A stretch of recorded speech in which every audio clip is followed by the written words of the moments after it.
Hi there, Smart Drivers. Rick with Smart Drive Test talking to you today about how to parallel park a large vehicle. If this is all you have access to for the purposes of your driver's test. I borrowed my friend's Dodge Ram 2500, huge vehicle, probably twice the size of the buggy.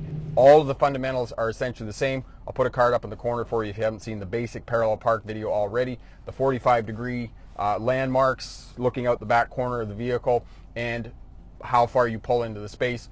The difference with this is you got bigger blind areas. The nice thing about these bigger vehicles, most of them are going to have convex mirrors.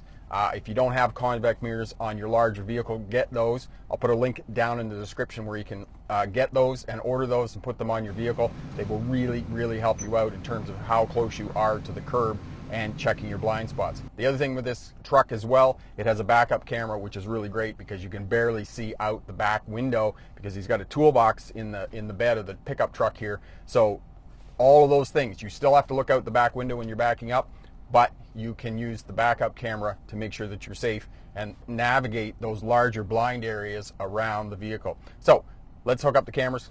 Let's get started.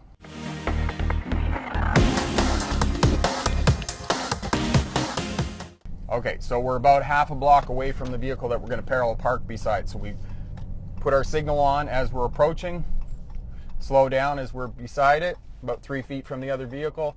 I pull up until I can see the back corner of that vehicle out the back window here on the vehicle. Into reverse, which lets traffic behind me know that I'm parallel parking. Take a moment, pick my 45, which is the tree, and I back up. I turn my steering wheel all the way to the right. All the way to the right until I'm facing the 45-degree, right there. So now I bring my steering wheel back to straight, and I back up until the corner of that vehicle is just past the post there. I look in my backup camera, checking my mirrors, and it's right there. And I turn my steering wheel all the way to the left, and I come into the space. And right there, I'm straight. Bring my steering wheel back to straight, into drive, and I pull forward until the top of the hood is just even with the bottom of the windshield on the vehicle in front of me. It's an SUV, and that's what I want to do. So into park, parking brake on, and let the foot brake go, and the examiner, you'll say to the examiner, okay, I'm finished. And the examiner will open the door and look and see how far you are, and I'm about 8 inches from there. You can see that in the camera off the side there, and that's how you parallel park. So now you get ready to go. Put the vehicle into reverse, release the parking brake, and we check our backup camera. We check out the back, and we look and we make sure that we see, keep the wheel straight, and we back up until we can see the bumper of the vehicle in front over the top of the hood. Into drive, signal left, shoulder check left, check our mirrors, and shoulder check again just before leaving, and we pull out and we go. And know that for the purposes of parallel parking a larger vehicle, you're going to need a very big space. And for the purposes of a road test, it's unlikely that they're going to get you to parallel park between two vehicles because you just need a lot of space. You probably need 2.5 parking spaces with a vehicle this size. So we pull up 3 feet from the vehicle there, nice and slow, 3 feet away, back corner of the vehicle right there. Signal on, into reverse right away, so cars behind us know we're backing up. 45-degree angle is the red tree, all the way to the right,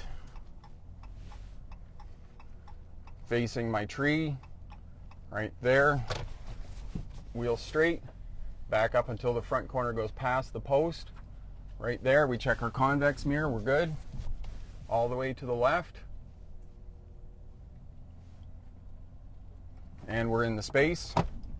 Into drive, move forward, straighten the wheel out right there, and we stop, secure the vehicle, parking brake on, release the foot brake, and we're parked. Examiner will open the door, check how far you are from the curb. We're very close. We're like 4 inches from the curb. You can see that in the convex mirror.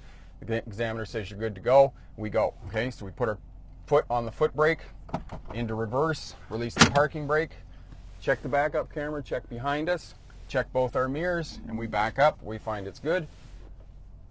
And we back up until we can see the bumper on the vehicle in front over the top of the hood. Into drive, left signal on, shoulder check, checking our mirror, and shoulder checking again, and we proceed.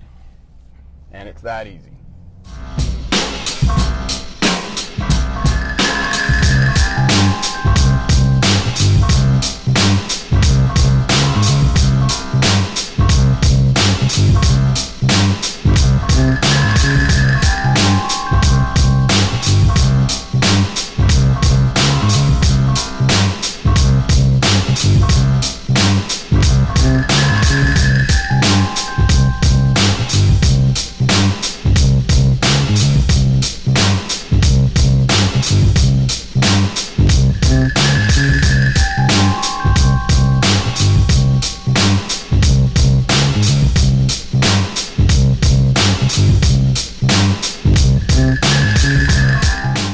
Smart points to remember. Pickup trucks are not ideal for a driver's test because of the increased number of blind areas you have around your vehicle. But if this is what you have to work with, then you have to work with your pickup truck or your larger SUV or whatever vehicle you have access to for the purposes of your driver's test. Keep all the points in mind. Good scanning observation, 360-degree scan before you back up.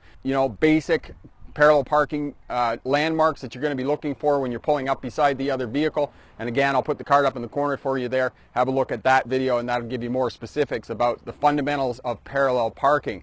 And because these have bigger blind areas, most of these larger vehicles are going to have convex mirrors. Use the convex mirrors to figure out how close you are to the curb and that you're not going to strike the curb, because if you strike the curb or knock the examiner out of his or her seat, that's an automatic fail on a road test. If you touch the curb and adjust, then that's okay.